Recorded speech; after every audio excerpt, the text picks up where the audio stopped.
Intolerance is intolerable. That's the simple maxim that the country's foremost constitutional lawyer Fali Nariman puts forward when it comes to the intolerance debate.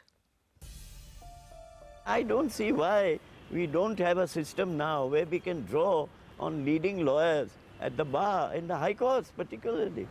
I've been pleading with chief justices of India, law ministers, that request top-ranking counsel in high courts to please come on the bench, at least for a while.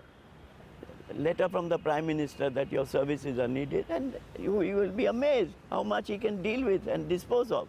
Because a man with practice or a woman with practice at the bar is able to dispose of a case in 1/10 of the time of a person who has no practice, who has little practice. And I hope that the new collegium, etc., will choose well.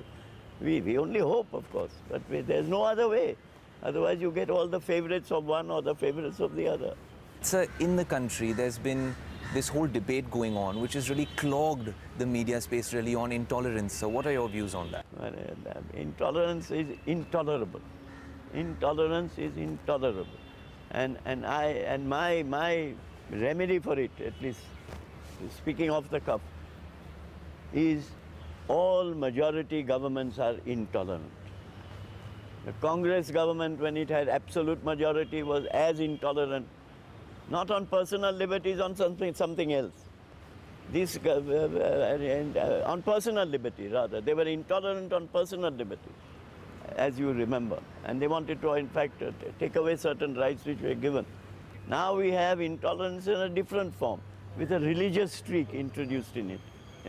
So there are various forms. So I prefer that 20-year period which we had of coalition governments, because you find intolerance levels lowest in the time of coalition governments. You find them highest in the time of majority governments.